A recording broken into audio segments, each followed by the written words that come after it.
Welcome to Dr. Creepin's Dungeon.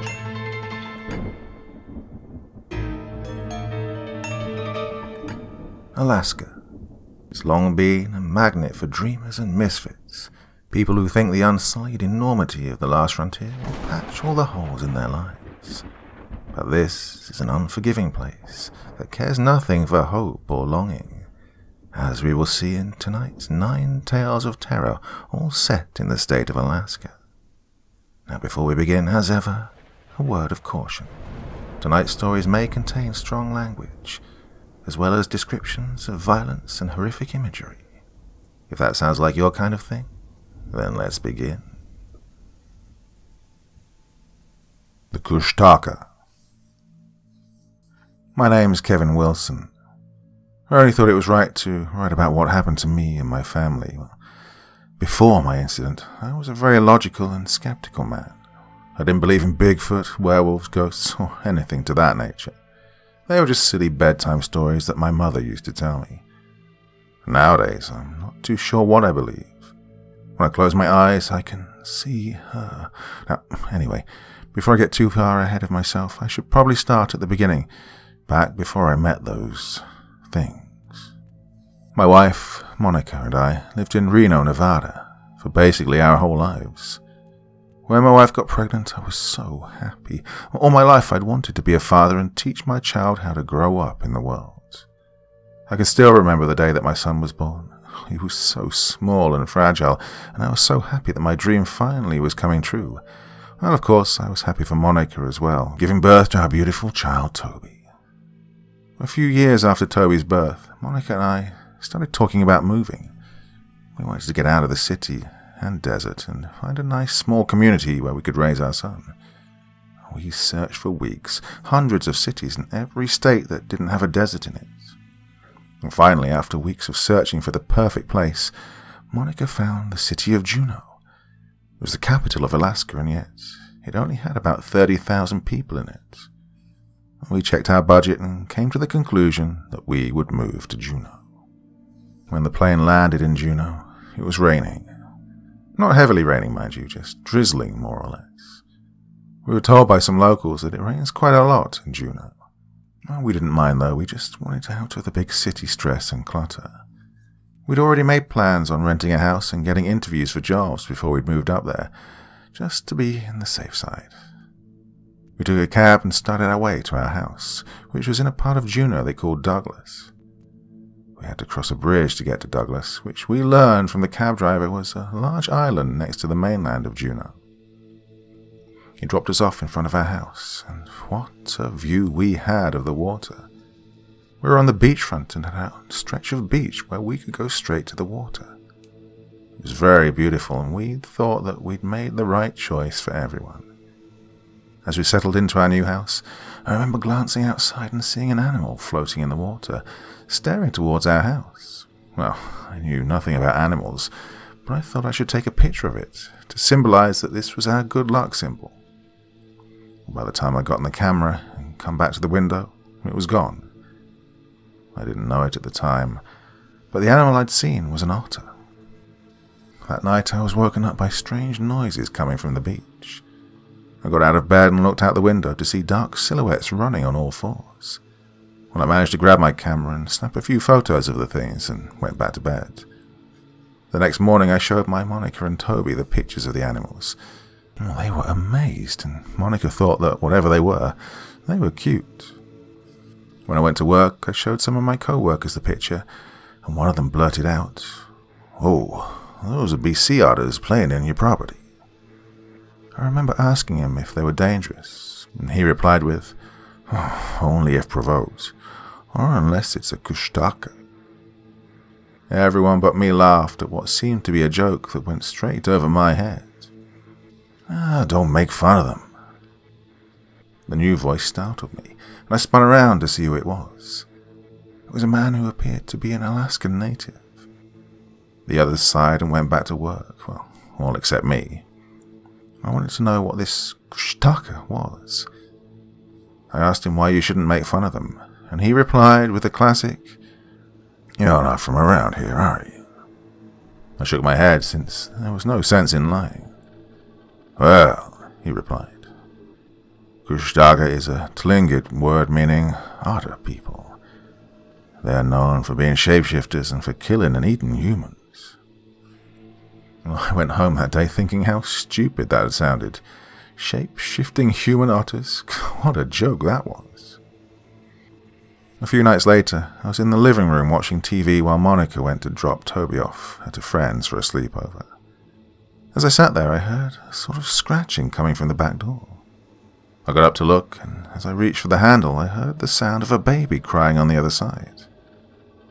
I froze as the sound made my hair stand up on end.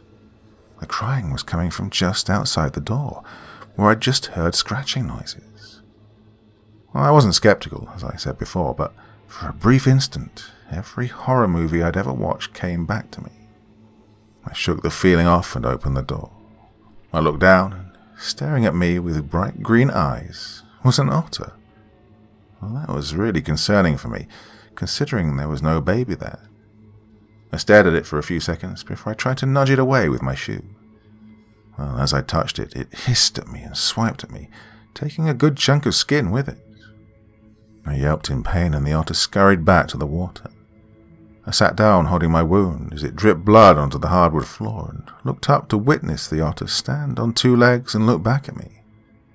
It gave me an eerily human-like grin, showing its sharp teeth, and licked its claws. I don't know if my heart had ever beat that hard before, but I can say that honestly I'd never been that scared for my life before. I quickly got up and slammed the back door shut and locked all the doors and windows. When Monica got home, I told her about what had happened and showed her my wound. She took me to the hospital, and she continuously tried to convince me that I was just in shock and had imagined the whole thing.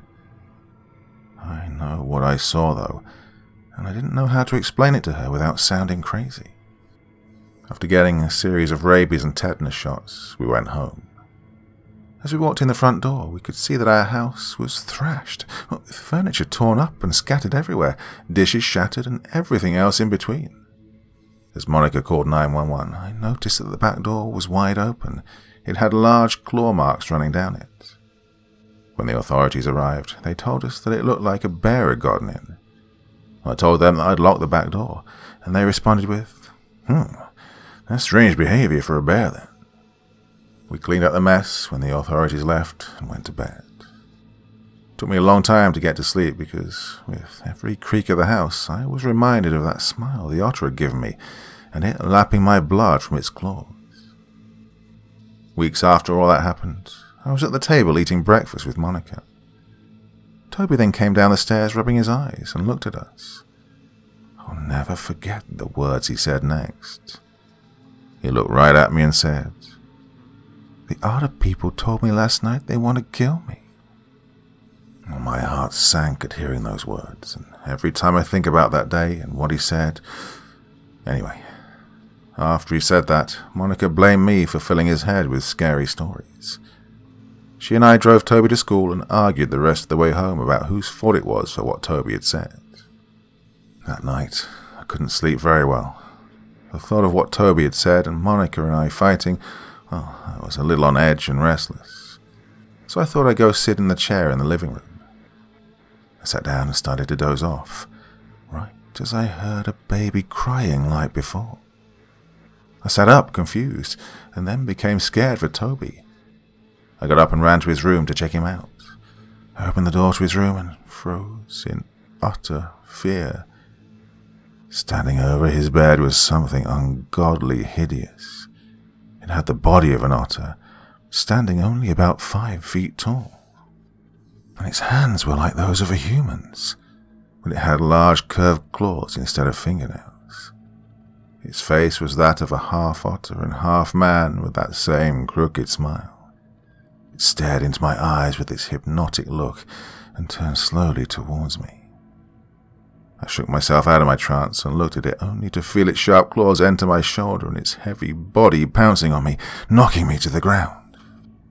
It let out a piercing screech as it leapt off my body and ran for the door. I lay on the ground, holding my bleeding shoulder as a loud shatter echoed through the house, followed by the sound of Toby sobbing uncontrollably. And then I blacked out.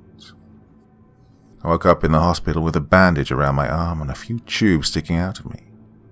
I looked around the room and saw Monica and Toby sitting next to me. Monica leaned down and kissed me softly, and Toby hugged me. I was so overjoyed to find out they were safe. I actually cried. The doctor told me that by my wounds it looked like I'd been attacked by a bear. Well, I argued, of course, because I knew that I was not attacked by a bear. It was one of those Kushtaka things. But as I tried to plead my case to them, they told me that I must have dreamed that it was. I couldn't believe that no one was listening to what I was saying. Yeah, I know that it most definitely sounded like I'd imagined it, but it was still the truth. I stayed at the hospital for a few nights longer to fully recover. My last night there, I had a very weird dream. I was under the water, swimming in the rain. I popped up above the surface of the water, and it was staring at my house. I turned my head and glanced at what looked like 4 otters surrounding me, and nodded. We all began to swim towards my house. I woke up in an absolute panic and looked outside as the rain pounded against my window. I had to get out of here and go check up on my family immediately. I got dressed and, since I was on the first floor of the hospital, jumped out of the window. I ran as fast as I could, hoping that it was all nothing more than a dream, and I'd find them asleep in their beds. As I got to the front step of my house, I collapsed on the welcome mat, gasping for air. I was soaked down to the bone and my lungs felt like they were being crushed. As I regained my strength, I opened the front door slowly and was greeted with the darkness of my house. I tried the lights, but they didn't turn on. I gulped and stepped inside further, noticing the slight breeze coming from the house. I could see the back door was wide open. My heart beat faster and I walked towards my family's rooms. As I walked closer, my vision had trouble adjusting to the pitch blackness that surrounded me. Suddenly, I stepped into something that squished under my weight and slipped out from under me. I landed on my back and immediately gasped as the air was knocked out of me. I lay there for a few seconds before I looked to see what tripped me up. Lying on the ground next to me was a body with its entrails ripped out, limbs torn off and face skinned. I stared in horror, for even though this person was virtually unrecognizable, I knew that it was my Monica. I turned away from it, not wanting to look at the abomination. Tears fell down my face as reality slowly started to sink in. After a few minutes, I heard a scream from outside. It was Toby. I got up quickly, shaking off the pain, rushing down my back and heart, and I sprinted out the back door to the beachhead. I stopped as I looked into the green eyes of a Kushtaka. It was grinning crookedly as it held Toby by his hair. Toby screamed and kicked, trying to get away from the thing's clutches. I cursed at it. "Let my son go, you bastard. Take me instead." The Kushtaka smiled more, showing his sharp teeth as he did. It acted like my pleas for mercy entertained it. It held Toby up further and put his hand under him, holding him like a child. It slowly started to pet his hair as it spoke in a crackled, dry voice. No matter what has or what will happen in my life, I'll never forget that awful voice and what it said. It stared into my eyes and said, "Oh, I enjoy this too much." And with those words, it pulled Toby's head back and sank his teeth into my son's neck. I screamed and watched in horror as it tore my son's neck out and then threw him at me. Toby landed on the ground with a thump, and I watched him die in front of me. The Kushtaka laughed and dove into the water, swimming off into the blackness. After the cops had cleaned up the mess, and I was released after being questioned for murdering my family, I flew back down to Reno, so I could be away from the ocean. I'll always remember everything that happened while we were up there, and I'll never forget those things that lurk in the oceans. Because of the Kushtaka, I'll never go anywhere near the ocean again.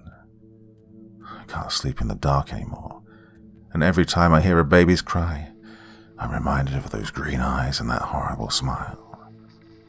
The thing that I remember most of all will be that voice and what it said to me. No, I enjoy this too much. And now to the story of Jeff and Andy, two ordinary guys just like me who appreciate the cut of a fine blade. Fed up with having to buy overpriced razors, they started Harry's to fix the world of shaving.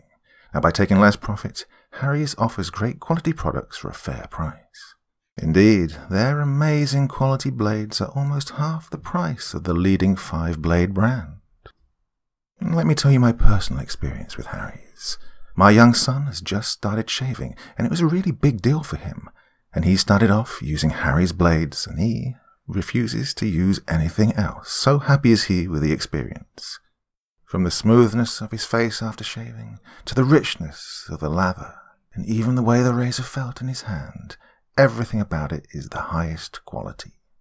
So are you ready to get your Harry's trial set, which includes a weighted ergonomic handle, 5 precision-engineered blades with a lubricating strip and trimmer blade, rich lathering shave gel, and travel blade cover? Well, get started shaving with Harry's today by claiming your trial set for just £3.95. You can support my podcast and get your trial set delivered to you, including a razor handle, 5-blade cartridge, foaming shave gel, and travel blade cover, by going to harrys.com/creep right now. Once more, that's harrys.com/creep. The Wood Line. I've only been living in Alaska for a year and a couple of months now, but with the constant weather change, it feels like I've been here longer than that. It's barely September and it's already beginning to snow. That might be the norm for most people that live in the upper part of the US, but I'm from Texas, and it doesn't really snow down there. Now, since I've been living in Fairbanks, I keep hearing this story pass around about most of the bear attacks not being bear attacks at all. I found most of the stories childish and inconsistent, but there is one that's caught my attention. A few months ago, there were many reported moose and bear attacks. Many biologists were saying that it'd be odd for there to be any bear attacks because July is the warmest month in Alaska, and this means they have a constant supply of food. Moose attacks, according to the biologists, are very common among hikers because moose are very protective of their young and highly territorial. Now, around this time is when the stories of the native Alaskans began to circulate quickly. Alaska is one of the only places left in the United States that has tribes still functioning as they would have before any cities were established. Well, the stories were quite shocking and unbelievable, but very popular, not only in the Alaskan tribes, but in local middle schools, high schools, and even among soldiers at the nearby military installation, Fort Wainwright. Well, they warn people to stay wary of the Wood Line and to run west if you see Inuk Arklark, which roughly translates into human bear. I've always thought their stories to be a bit far-fetched. Well, that was until a 64-year-old man was mauled on his way to a family cabin near George Lake. George Lake's only 110 miles away from Fairbanks. The elderly man was found roughly 40 meters into the woods, near a cabin off a snowy trail, with his limbs nearly torn from his corpse. His car was parked on the nearby trail in an unsettling manner. It was a little red car that was parked as if trying to block other vehicles from going any further. Well, it's not known in any unclassified reports exactly when he parked the car that way. Was it before, during, or after the attack? No one can seem to come up with a good reason as to why he would have done that. It all comes back to the stories the natives were telling everyone, the one about the human bear. My curiosity began to get the better of me, and I couldn't help but ask questions. On a night out in downtown at a bar and grill, I asked a group of native teens why they call it the human bear, but all they could give me were vague descriptions. Tall man, long arms that touch ground, snout on face, small eyes. One of the native boys described it this way. I tried to use my imagination to puzzle the image together, but I was a little too drunk, to be honest. It was getting dark. I needed to call a taxi, and the bar and grill was getting ready to close. I remember as I was standing outside, there were a few building lights on. The streets were empty, wet from melted snow, and the chilly air made everything seem much more quiet. The reason I remember this night so well, even being moderately intoxicated, was because I couldn't shake the feeling of being watched. The taxi came, I got home safely, and slept with the lights on that night. In the morning I realized it was 2 days after the old man's death, and I found an article about him in the local newspaper. "Man killed in bear mauling," the title read. It went on about how the one family member that was at the cabin during the time of the attack called the police, and when the police arrived, there weren't any signs of a bear. After a few hours of scouting, troopers noticed a black bear roaming around and killed it. A biologist with the Alaska Department of Fish and Game told authorities that, after examining the bear, she wasn't even sure if it was a black bear attack at all. The bite wounds and damage done to the victim's body aren't comparative to the bear's anatomy and capability, she said. Well, I only ate to find out more after reading the article. I had to go to George Lake. I made a few calls that Saturday and planned to leave as soon as possible. I wanted to make it back before work on Monday. I made sure to tell everyone at work where I was going, and I even told a few family members. I didn't want to get stranded out there and have no one know where to look when they noticed I'd been gone too long. Packed some snacks, clothes, a blanket, fueled up my truck, and drove southeast to George Lake. The further I drove, the more I began to realize that civilization doesn't exist this far away from where I live. The roads became narrower, made of gravel and dirt, but suddenly covered with frothy snow. Fir trees border the road so closely that I had to slow down for fear of hitting a moose running out of the woods. I'd been driving for nearly 2 hours when I noticed it. I found the car. It was blocking the narrow road just as it described in the reports. I stepped out of my truck and got a closer look at the old man's car and a way around it. Well, I thought it would have been removed or something, but they left it here without any barricade tape. The sun was going down. I hadn't brought a flashlight with me, and the air was beginning to get cold. I figured I could wait in my truck until sunrise, and then walk to the cabin using the road. As I made my way back to my truck, I heard a small twig snap nearby. Now, normally I'd keep calm and collected, assuming it was a moose, but with this being the place where the old man had got killed, I couldn't help but run. Now I could hear twigs snapping and branches cracking faster and louder as I sprinted to my truck. I made it to the truck, opened the door, jumped inside, frantically making sure I'd locked all of the doors. I wanted to see what was out there, and I did. There it was, standing partially into the wood line, staring at me with a blank emotion. Beady black eyes, long dog-like snout, arms dangling as if they had no sockets, mangy skin that was spotted greyish, and ears similar to that of a bat. My eyes began to water, and a cold shiver ran down my spine as I began to notice its frowning and unnatural twitching. It seemed to be twitching uncontrollably. I reached down for my phone to take a photo of it, but as I looked up, it was gone. I quickly snapped a photo of the car, started my truck, and shifted into reverse.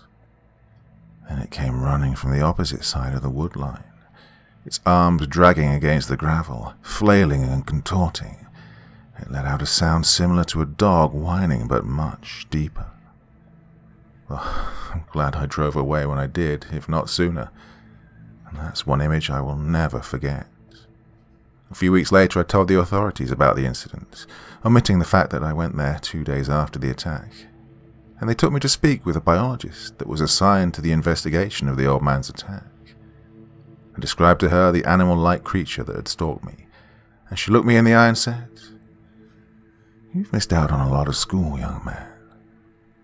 While I felt she was insulting my intelligence, I asked her politely what she meant.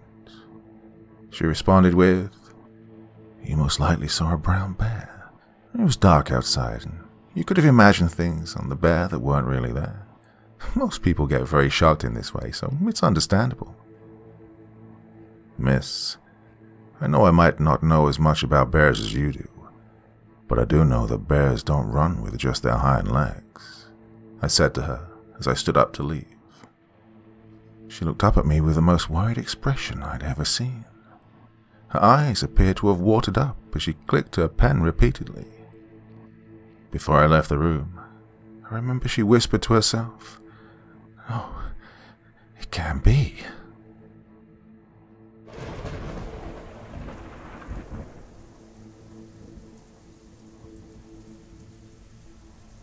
He played until his fingers bled.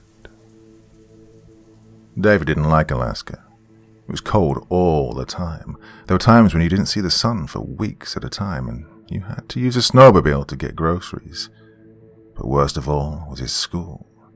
The people there were strange, to say the least. Well, to David, it wasn't unusual for any school to have at least one small group of people that thought life was pain. Those few misinformed teenagers would wear black all over, no matter the temperature, have at least 8 piercings, a few tattoos, and long hair. They'd separate themselves from the rest and talk about death and how it didn't come fast enough. Well, David was never bothered by this, but at his new school, there weren't just a few of them. It was everyone. It had made David very uncomfortable from the start. He was a Catholic from Southern California, and all the kids in his new school carried pentagrams and had pale skin. Well, needless to say, David had a hard time making friends. After the first few days, someone finally spoke to him. Meredith had a surprisingly girly voice for the way she dressed, and looked like she'd be attractive if she chose to dress normally and maybe spend some time in the sun. David actually thought she was very interesting and intelligent for a sophomore. As the weeks went by, David and Meredith became fairly good friends. Everyone looked at them both as if they were an abomination when they ate lunch together, but neither cared. Eventually, Meredith thought it would be okay to introduce David to Drake. Drake wasn't exactly like everyone else. He was actually muscular, rather than seemingly malnourished. He wore blood-red contacts, which made him look like some creature from hell, and he always had an electric guitar on his back. But David thought this was insignificant compared to what happened when they shook hands. It wasn't like being shocked, but it was close. The moment David grasped Drake's hand, he felt weak, as if he was going to faint. The feeling stopped as soon as he released, but David was still a little freaked out. He spent the rest of the day without saying much. David decided the next day, after some really terrible nightmares, to say something to Meredith. He seemed to have caught her off guard for a moment, but then Meredith quickly dismissed everything as David's imagination. He gradually let it go, thinking maybe she was right, but kept his distance from Drake. As things returned to normal, or at least what was considered normal, David was preparing himself for the whole concept of not seeing the sun for almost a month. He really had trouble coping with the idea, but Meredith reassured him that he'd adjust without a hitch. Meredith did give David something to look forward to, despite his initial apprehension. She told him that it was sort of a tradition for Drake and his band to put on a rock concert in the gymnasium during the 15th day of what she called the darkness. According to her, Drake played a couple dozen songs, everyone partied, and it was a great time. Well, at first David didn't want to go. He hadn't forgotten how he felt when he shook Drake's hand. Surely, he thought, being around him in an exciting environment would be even worse. Even if it wasn't, David had some suspicion that the concert was secretly some kind of cult gathering. Well, Meredith quickly convinced him otherwise. Finally, the sun went down, and it didn't come back. David had watched the last sunset, as if it would be his last. Meredith had convinced him to go to the concert, and he was slowly growing accustomed to his commitment, but something still didn't sit quite right. Not just the kids, but the whole town seemed to be on the verge of generating its own thunderstorm. Everyone seemed to be excited about the concert. Well, David didn't think the adults would be interested in Drake's style, but he was obviously wrong. The 15th day finally arrived. Someone kept track of when the sun was supposed to come up, and David had never seen Meredith so energized. She seemed to be ready to explode with anticipation, talking non-stop and explaining how well David would finally fit in once everyone realized that he wasn't afraid of them. David wasn't quite as excited, but he did somehow look forward to it. The entrance to the school gymnasium was congested with all 900 of the town's inhabitants, besides David's parents, trying to get in. David could hear music being pumped over the loudspeaker to satisfy the waiting crowd until Drake and his band took to the stage. He didn't recognize the music, but it was definitely popular with the locals, whoever it was. Everyone sang along. David and Meredith got in just as the lights dimmed and a roar erupted from the crowd. The band took the stage one member at a time, all except for Drake. Then, as the drummer started to pound on his set, an electric guitar began sounding from backstage. Drake walked slowly onto the stage, his hair hanging over his face as he watched his fingers pluck the strings. He was dressed in a solid black suit and tie, completely focused on his guitar. Despite his strange choice of wardrobe, David actually liked what he was hearing. It reminded him of Angus Young. David was enjoying himself, actually starting to follow the beat, on the edge of jumping up and down. And then things started getting weird. David stopped moving for a moment, taking a deep breath. He'd started to feel a little loopy, similar to the time he'd tried marijuana in his uncle's basement. He didn't like the feeling and decided to take a break. He started searching for Meredith, to tell her he was going to get some fresh air. But he never found her. The guitar solo picked up pace as David looked around. He found himself in a corner and then turned around to face the crowd. What he saw was like something out of a horror film. Everyone had stopped dancing or moving at all. Each person was gazing at the stage like a werewolf at the full moon, their pupils turning cloudy and white, as if they were in a trance. At first David thought it was a hallucination from something he'd inhaled, but he couldn't find anyone smoking and he hadn't consumed anything that could have been drugged. He stood there, dumbstruck for a moment, as the realization of what was happening finally came to him. The entire event was definitely some kind of cult ritual, but on an entirely different level. The guitar's rhythm changed again, and David looked up at Drake. Drake's hair was covering his face, and his fingers were bleeding, smearing blood all over the guitar frets. Then David noticed that unless Drake was standing on a glass plate, he was floating about an inch off of the ground. All of the other band members had stopped playing. Well, David had officially had enough. There was something supernatural going on, and it definitely wasn't from the light end of the spectrum. David was probably some kind of sacrifice, or perhaps the next intended convert. Either way, he wanted neither. He ran for the door. As he stumbled out the way he'd come in, he fell to his knees and vomited in the snow. Maybe it was the high he'd experienced inside, but David felt like he needed to do something extreme and stop what was going on inside. He fumbled for his keys and trudged his way back to his four-wheel drive. David got back to the gymnasium about an hour later, tears in his eyes. He'd re-convinced himself to go through with what he was doing 1,000 times on the slow drive back, and he knew he was sacrificing everything. He was worried about Meredith as well, but he deduced that she had most likely been setting the trap for him all along, pretending to like him.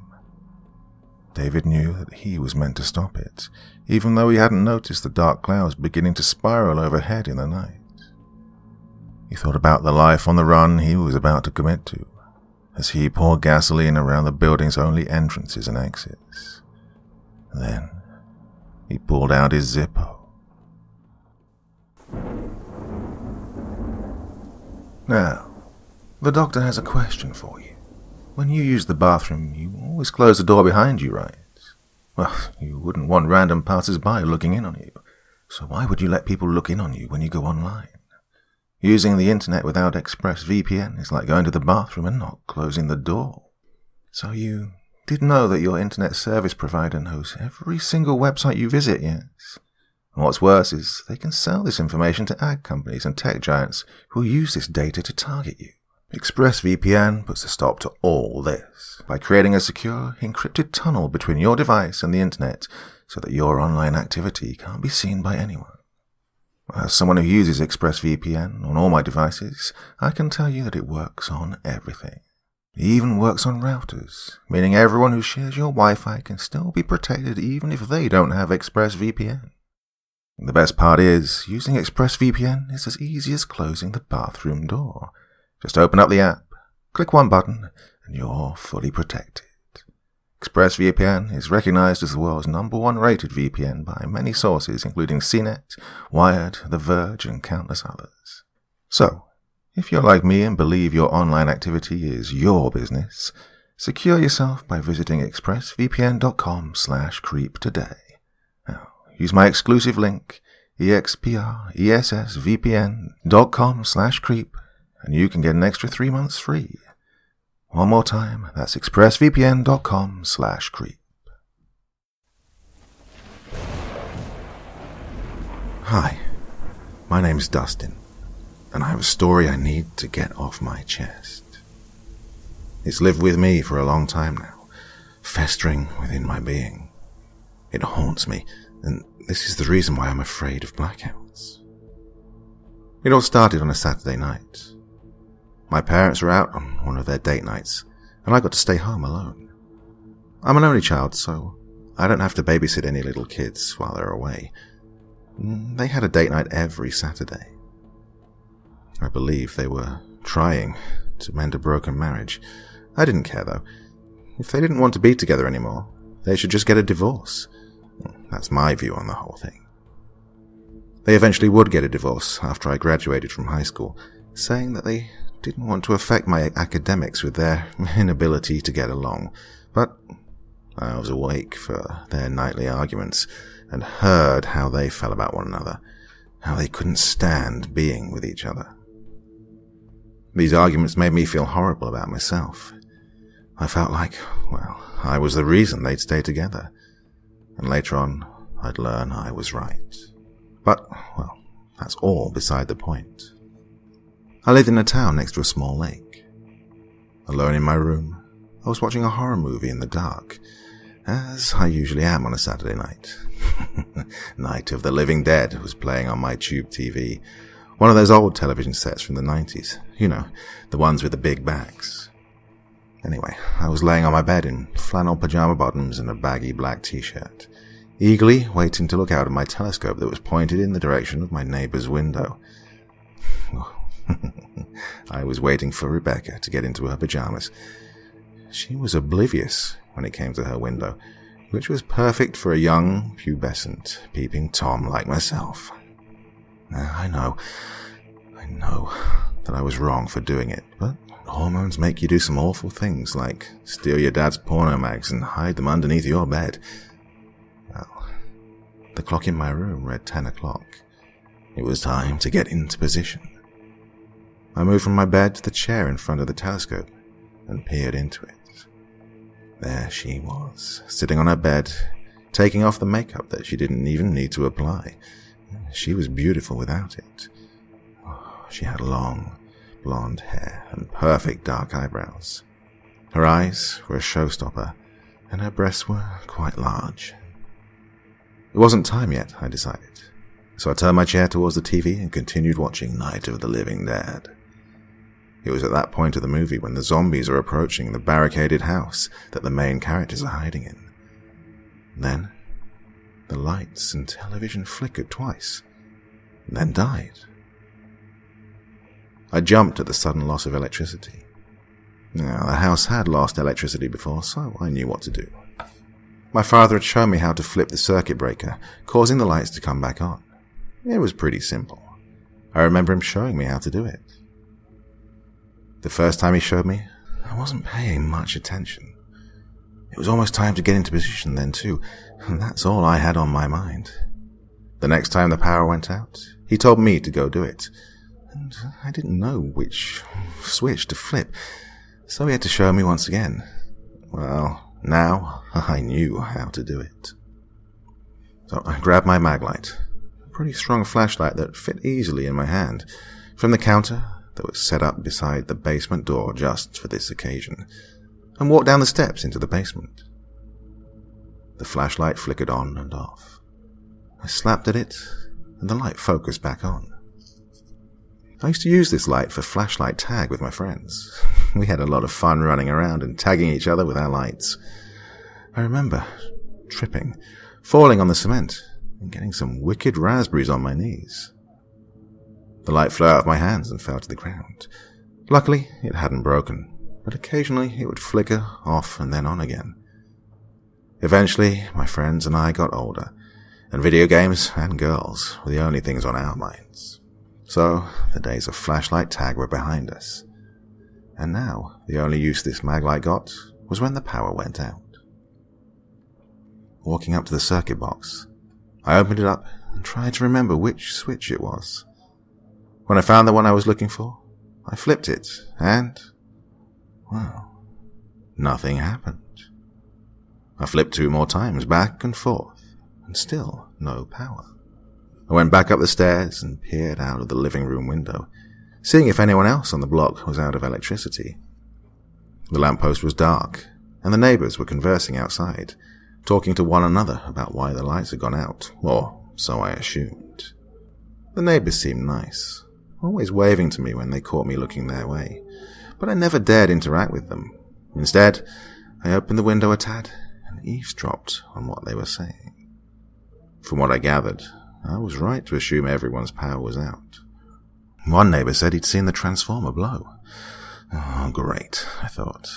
It would take forever for someone to come and fix it. I looked at the grandfather clock standing gracefully in the living room and realized what I'd been missing out on. I ran back upstairs and looked through my telescope. I could barely see into her room with how dark it was, but I could just make out her pulling up her pajama bottoms, completing her bedtime attire. Oof, I cursed. Walking from the peeping window to the other window, the one facing the street, I went to see what the neighbors were up to. A crowd of people had now formed just in front of my house. I could see the Robinsons from 2 doors down, Rebecca's dad, who was my neighbor to the right, and Dan, who was my neighbor to the left. There were a few other people down there, but I couldn't make them out due to them wearing jackets with hoods flipped over the top of their heads. I saw one of the Robinsons point toward the edge of the woods, and I followed to where her finger was pointing. What appeared to be lights littered the wood's edge. I went back to the peeping window, grabbed my telescope, and set it up in the front of the window. Once it was set up, I adjusted and peered into it. Oh, and I froze when I finally got a good look at them. Standing at the edge of the woods were tall, pitch-black figures. They had bulbous heads like barn owls. Their eyes were like painted-over globes, white as a plain sheet of paper. The hands of the creatures were exceptionally large, connected to arms that fell listlessly to their sides. Other than that, they had no other features. They just stood there, swaying back and forth in place, watching. "That's it. I'm going to get my gun," Rebecca's dad announced, turning back to his house. He had a temper that was well known around the area. I lived next door to them, but you could hear the arguments between Rebecca's parents from miles away. And that's not even the worst part. He would get mad at little things. I once saw him kick his lawn gnome over the fence because it fell over when he walked past it. I would imagine the Incredible Hulk turns into him when he gets really, really mad, and that's why nobody messed with him. He came back out with a rifle he used for hunting bugs. "If one of those mothers sets foot on my lawn, I'm blowing its goddamn head off. You hear?"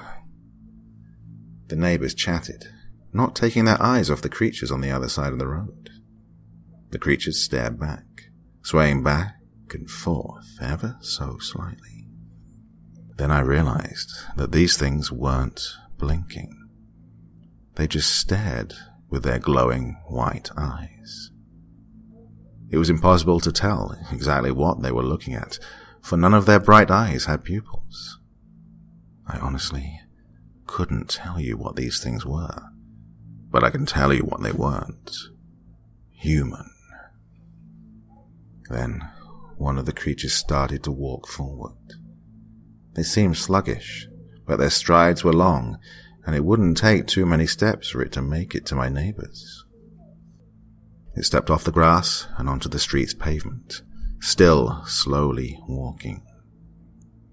I aimed my telescope back at the other creatures, and another began to take strides, and then another. They moved slowly, like the zombies in the movie I'd been watching. Rebecca's dad aimed his rifle at the closest creature and declared that he'd shoot if it took another step towards him. It didn't even flinch. It just kept picking up its long legs and bringing them forward, coming closer and closer. He shot his rifle up into the air in a warning shot. The Robinsons, Dan, and the others put their hands over their ears, ducking a little in surprise. I did the same. A loud ringing went through my ears. After a few seconds, I looked out the window, for I no longer needed the scope to see the thing that was striding toward Rebecca's dad. He took a few steps back, clearing room between him and the unflinching creature, and pointed his rifle at it. But it wasn't even fazed. I could see now that it was taller than I'd expected. It had to be at least 7 feet tall. "I warned you," Rebecca's dad yelled, pulling the trigger again, hitting the thing right in the chest.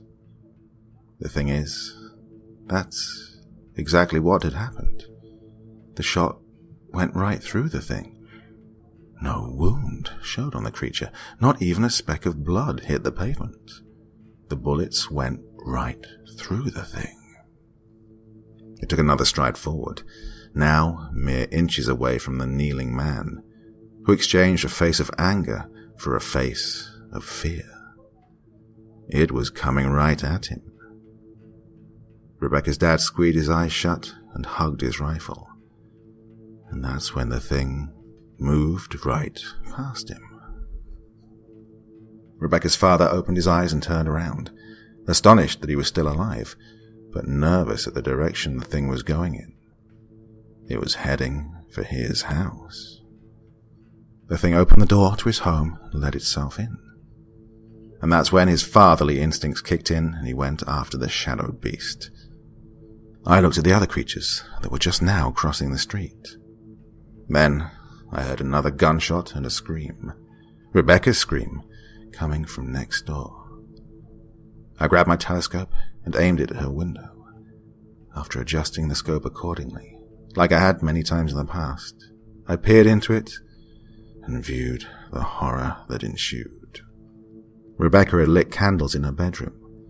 The light from the flames of the candles illuminated the walls with their flickering wicks.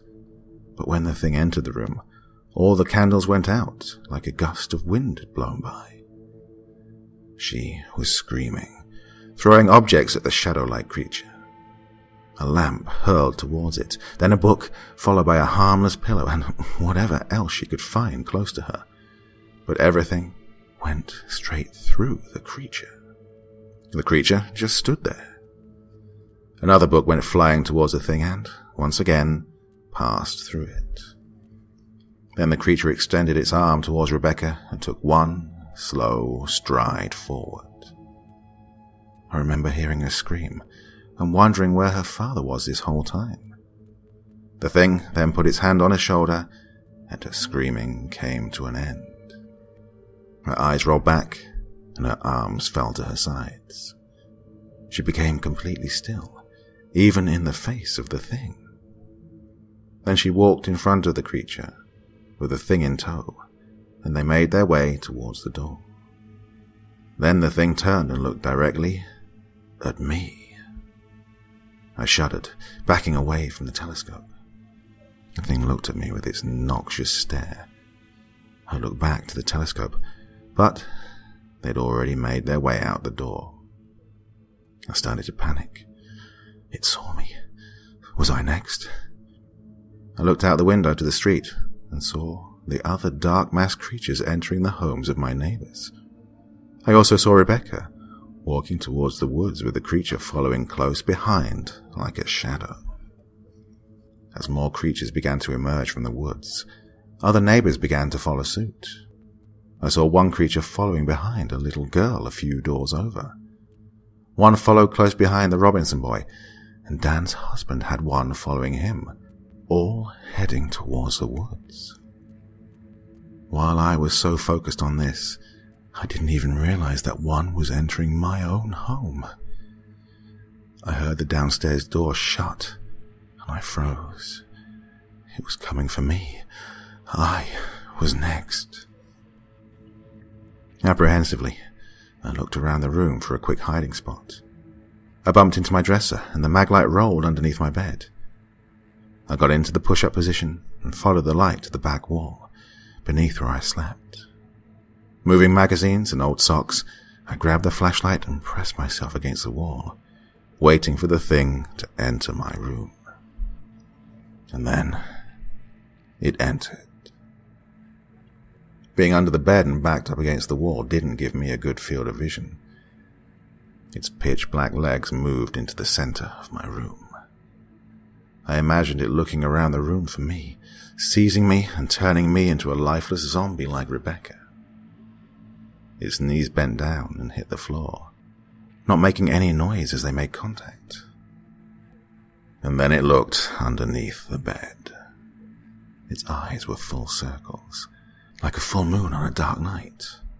Its bright, white eyes blared at me, but extended its arm and began to reach. I pressed against the wall as hard as I could as its arm reached for me. Its arm seemed to be growing longer and longer. I stared at it, trying to fit its bulbous head underneath the bed as its mitt of a hand kept moving forward, stretching out towards me. I closed my eyes tightly, hoping for a miracle. I could feel its hand in my vicinity. And then, the miracle I was waiting for happened. The flashlight flickered on and covered the shadowy figure in light. It winced and opened its mouth wide. Like its eyes, the mouth shone with a bright white light, letting out a deep foghorn yell. I cut my ears as it cried out in what I assumed was pain. Its face began to crack, and it moved out from underneath the bed. It let out another bellowing yell, then left my room and continued out the door and out of my house. When I knew it was safe, I crawled out with my savior, the flashlight, and peered out the window at the shadowy creatures. They were leaving our suburb for the woods, leading their captured victims toward the lake. I ran out of the house and past my gawking neighbors, who were left in awe, not knowing what to do. I screamed out repeatedly, "They don't like the light," as I made my way toward the lake. I ran into branches and tripped a few times over bushes, but eventually I made it out of the woods to the edge of the lake, where my fellow neighbors stood still with fear. I went to say my signature phrase, saying they don't like the light, but trailed off as I saw what everyone else was staring at. The creatures were walking over the shoulders of the neighbors and into the water, and the neighbors were willingly sinking. They kept walking into the water until their heads dipped below the surface, and then under, until the only thing that remained of our neighbors were ripples in the water. After all this happened, we waited for what seemed like an hour, but it felt like an eternity. No bodies floated to the surface. A few of the neighbors swam into the lake after the danger subsided, but there was no way they were going to find anything. My neighbors called the police, and people filed missing persons reports, but we all knew where they'd gone. Eventually, they drained the lake to find the bodies of the lost neighbors, but nothing was discovered. No bodies were found, and that left even more questions than answers. Rebecca's dad was found unconscious on the floor of his living room. Apparently, he'd had a heart attack and slipped into a coma. But I honestly believe the creatures had a hand in it. His extended family decided to pull the plug on him after they determined him to be brain dead. He died a year after the anniversary of Rebecca's disappearance. It's safe to say I no longer live by any lakes since this incident. I became obsessed with the idea that monsters lived in the lake and they were coming to get me. My parents eventually moved far away. I have trouble sleeping now because of the nightmares that have stuck with me because of that event. I have dreams where the thing grabs me and leads me to the lake, drowning me. I also can hear that foghorn bellow echoing in my head. I don't think I could ever forget that sound. I know I'm lucky to be alive today. If my flashlight hadn't flickered on when it did, I don't think I'd be able to retell this story to you. So, if you live near a lake, be forewarned. They emerge from the woods, and they don't like the light.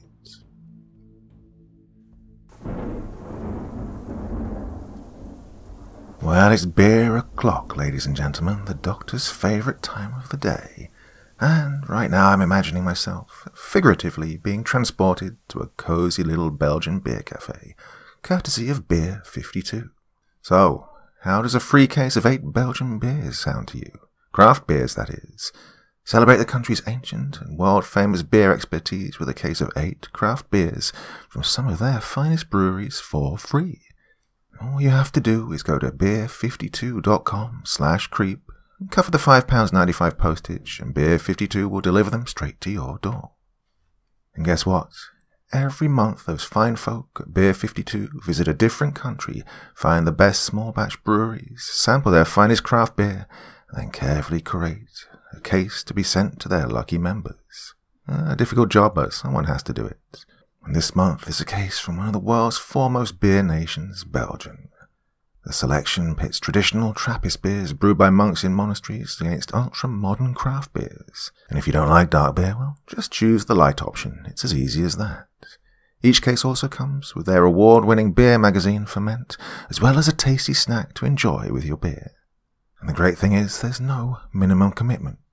You can just take the free case, try the beers, and see what you think.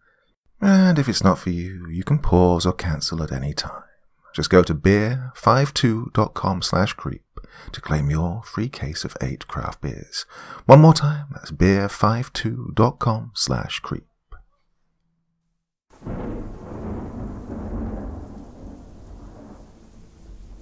Years ago, when the wars in Iraq and Afghanistan were still raging, I had the opportunity to attend the US Army Cold Weather Indoctrination course in Black Rapids, Alaska.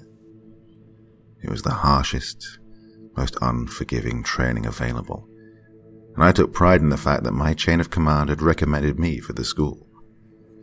I was a Ranger medic at the time, and I'd already had the best medical training available, first attending the Special Operations Combat Medics course, and eventually earning my combat medical badge on my first deployment to Afghanistan in 2002.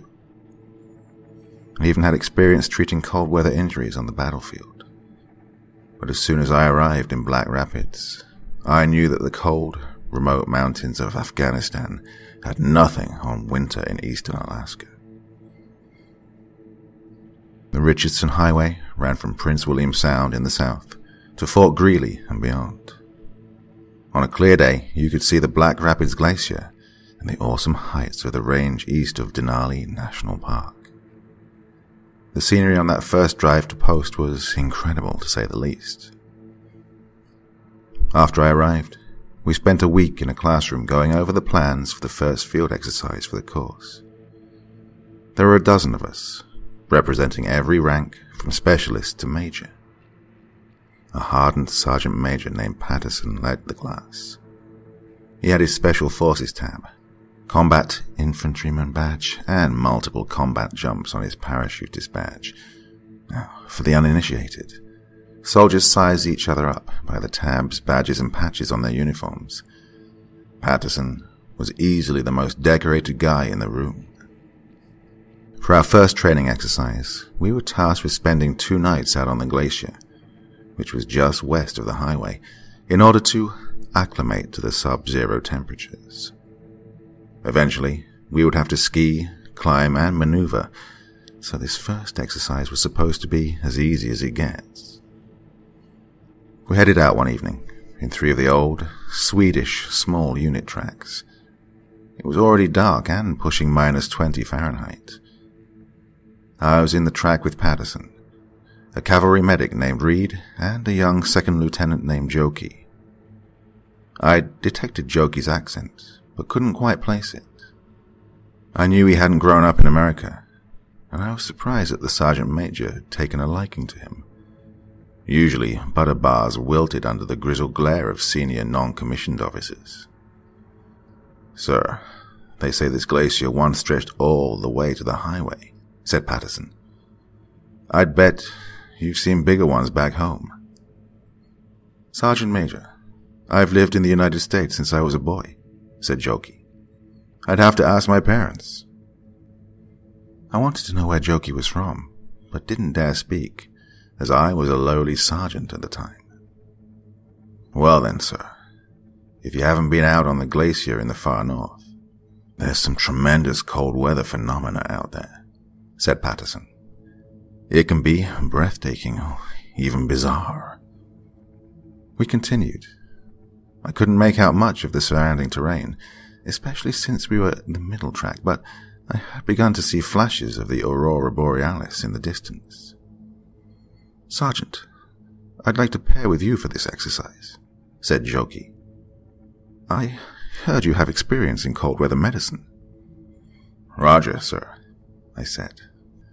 Normally, an experienced soldier would want to be paired with another seasoned veteran at a difficult school, and might even go so far as to ignore a second lieutenant who wasn't in his chain of command. Jokey might have been fresh out of ROTC or OCS, but he had completed Ranger School, so he had a leg up on many of his peers. "You were in the Battle of Takurgar?" he asked me. I looked at the front seat of the track, where I saw Patterson and Reed noticeably grimace. The seasoned soldiers knew it wasn't an appropriate question. It's hard to say why. It's kind of like going up to a woman who's holding her baby and saying, "Oh, I bet that thing hurt coming out." "Roger, sir." "Christ," yelled Patterson, as the track came to a lurching halt, as everyone braced for an impact that never came. "What's he stopping for?" As Patterson reached for the radio receiver, Reed yelled to look toward the glacier. "Sergeant Major, the lights!" Jokey and I both leaned forward. The smooth plain of the glacier was illuminated in an otherworldly green, like a holiday-themed landing strip. "Oh, I've never seen that before." He quietly spoke into the receiver. "Are you seeing this, Major?" But only static returned on the radio. He tried hailing both tracks for the next 10 minutes or so, but no one replied. "Sergeant Major, I think they got out. It looks like the doors of the lead track are open," said Jokey. "I see," said Patterson. "Guess we're getting out," said Reed. "Roger," said Patterson. Patterson left the track running, and we hopped out of the vehicle. The cold, polar air chapped our faces before we hit the hard pack of the glacial road. We went up to investigate the lead vehicle, but the Major and his 3 soldiers had already gone. "Would you look at that?" said Patterson. I turned from the vehicle and spotted 4 forms in the distance, approximately 40 yards ahead. It was so frigid that when I inhaled, it felt like tiny pinpricks in my lungs. As we got closer, I was astounded, shocked even. It was our guys, and they were naked. Each man was cast in a greenish hue from one of 4 glowing orbs that hovered nearby. It had been tough to see the spectral light sooner, because the glacial plain itself had also been illuminated in that brilliant cyan. "Major," yelled Patterson, "what in God's name are you doing out here?" We began running in earnest. I was anticipating some form of hypothermic event. I knew how common it was for men experiencing hypothermia to strip nude, Perhaps their track's heater had been busted, and the Major had kept them pressing on. Now, it certainly wouldn't take long for hypothermia to set in, especially with the guys out on the glacier stark naked. "Halt!" screamed the second lieutenant. We all paused, as we were trained to do first, before asking questions regarding the authority of the individual giving the command. "What do you mean, halt?" asked Patterson coldly. He looked like he was about to drive his fist into Joki's nose. Reed and I merely stood by, anticipating Joki's imminent demise. "Sergeant Major, the orbs. There are Finnish legends of the Virvutuli, floating lights that lead men to their graves," said Joki. Patterson disregarded Joki and continued toward his men, with Reed following close behind. For some reason, I hesitated. I don't know why, but I was lucky. Not moments later, Patterson and Reed were enveloped by two glowing green orbs, which appeared to emerge from the glacier itself. The men were overtaken and carried off toward the other soldiers. The lights even seemed to lift the men off their feet. "Sergeant Major!" I yelled, hoping it might shake him out of whatever had taken hold. "Follow me. We don't have much time," said Joki, taking hold of my arm and pulling me back toward the tracks. We ran first to the rear vehicle, hoping there might be some sign of the other foursome, but once we got close enough, we could see that their doors had also been left open. I dreaded what we might find inside, and was relieved when Joki stopped short of investigating. My lungs were on fire from the cold. I hadn't acclimated at all, having been in Alaska for such a short amount of time. "Sergeant, let's get back in our track," said Joki. "I think I can drive it." Our track was still rumbling away, since Patterson had left it running, and it wasn't long before we were warming up inside. "Is there enough room to turn around?" I asked as Joki lurched the track backward and then forward at a slight angle. "I don't know." Joki had the track turned perpendicular to the glacial road, but I could no longer make out any of the men or their ghost lights. There was too much background light emerging from the glacier, or even reflected from above.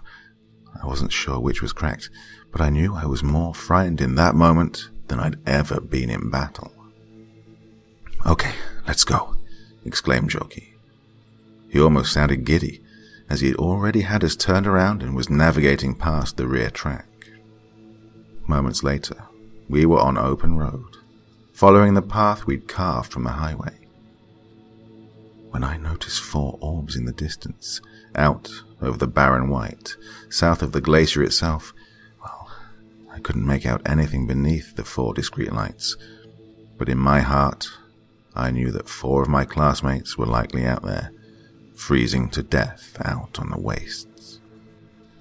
Every so often, a greenish bubble would form on the glacial surface near the track. I didn't mention it to Joki, but I'm certain he noticed too. It was the sort of game that kids play under duress, that if we don't acknowledge the horrible thing about to overcome us, if we bury our terror, perhaps we'll be left alone. We were both overcome with relief when we finally made it back to the highway without further incident. We didn't bother transferring to the transport truck that had brought us from our installation. Joki white-knuckled us back to the post in that slow track, and our entrance and debriefing caused quite a scene around the barracks.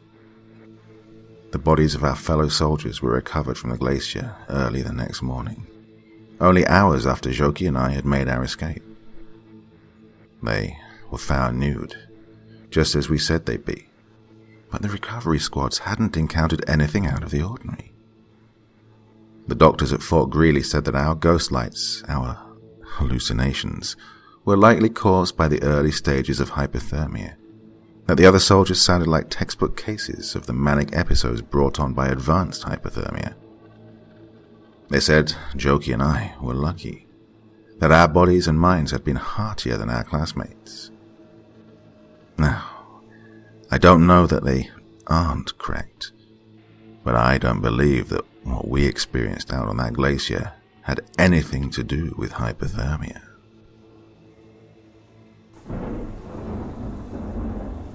The Alaskan Curse. Remember, it always comes from the sea, Anak murmurs as we sit around the roaring fire, staring me right in the eyes and shaking her bony finger in my direction.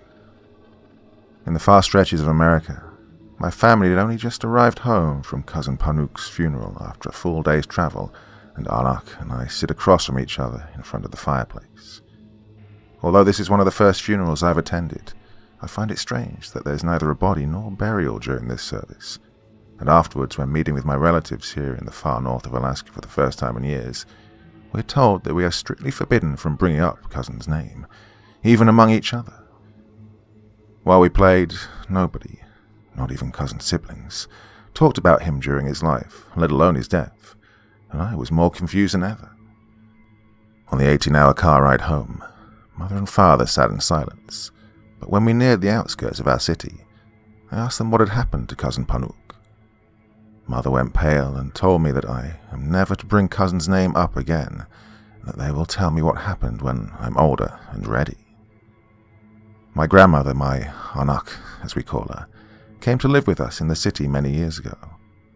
I woke in the middle of the night shortly after we arrived home by the subtle knocking of Anak at my door. She brought me to the living room before making sure Mother and Father were asleep, sitting in her old rocking chair before pointing at the chair across from her and motioning for me to do the same. The Imakumajuk always comes from the sea, Anak repeats, getting a stern look as she reaches out to grab my wrist. Her grasp on my arm isn't too uncomfortable, but I can feel the cold metal of a ring pressed against my skin. What's an Imakumajuk? I ask, puzzled.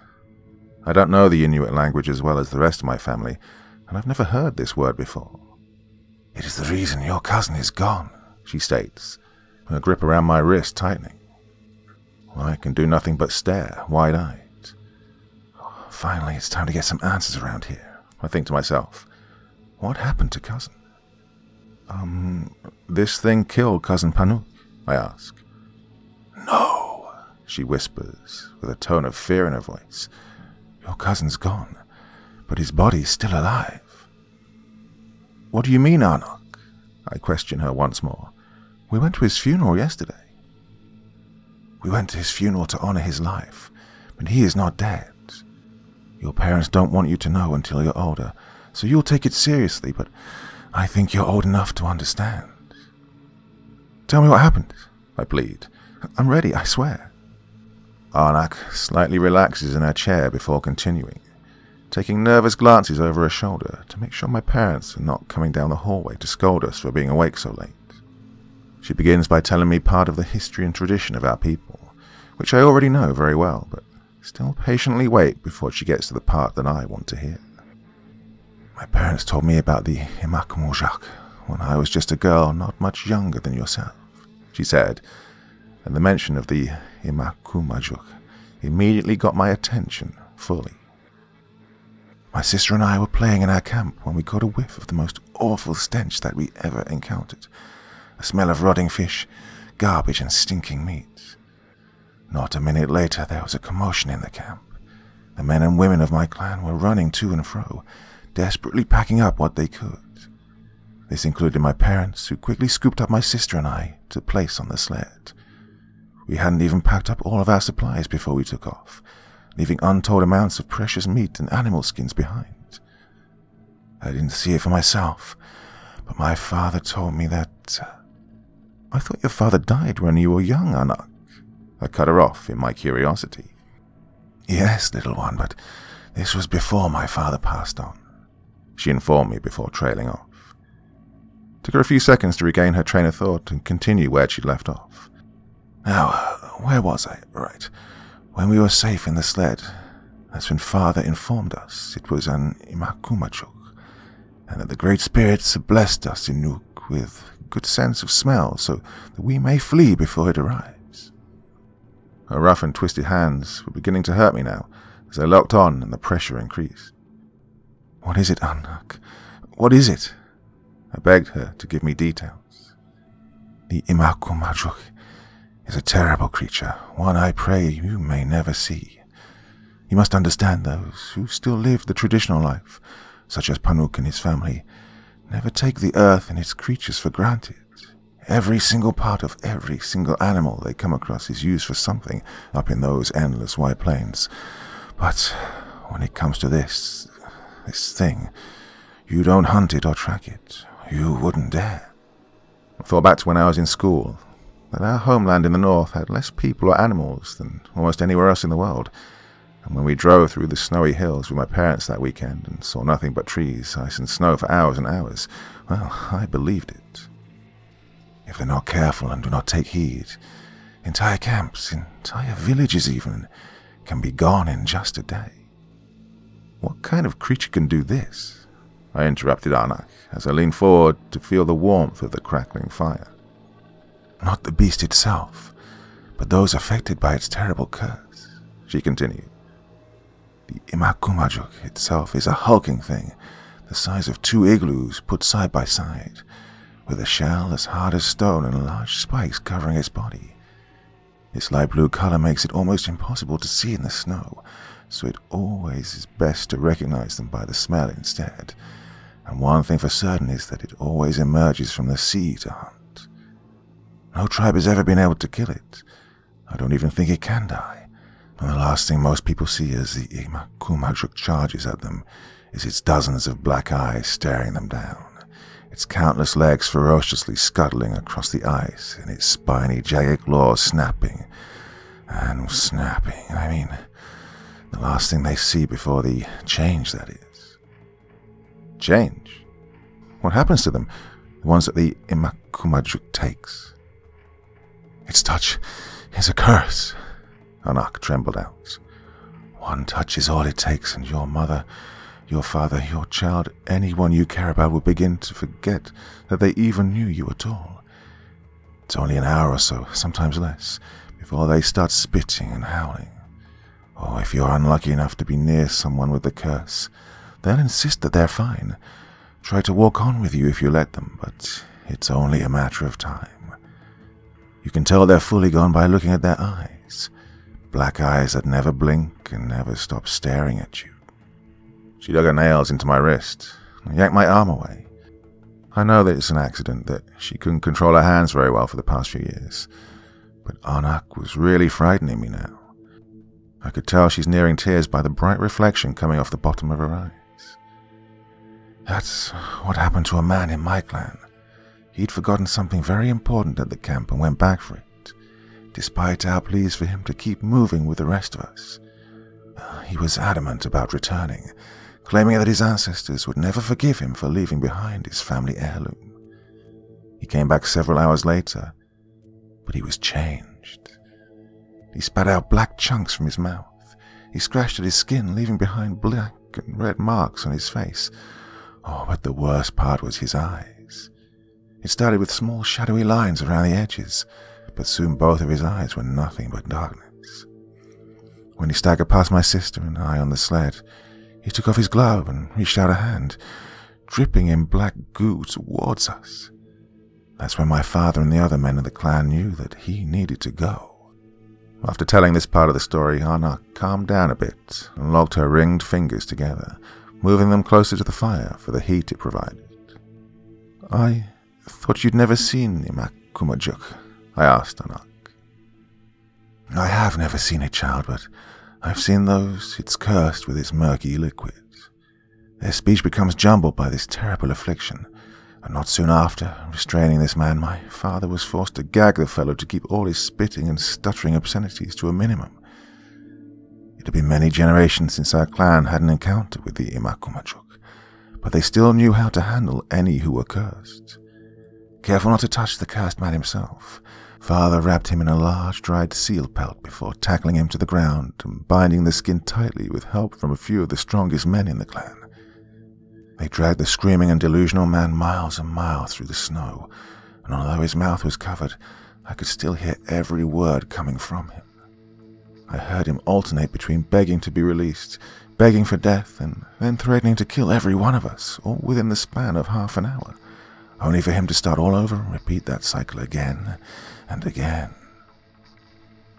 Well, Anak, is this story really true?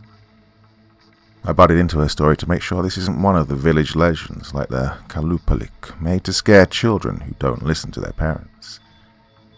I wouldn't be telling it to you if it weren't, child. This isn't to scare you. I'm trying to save you. Then, is this what really happened to Cousin Panuk? Anak slowly closed her eyes and nodded her head before continuing, a small tear rolling down her cheek.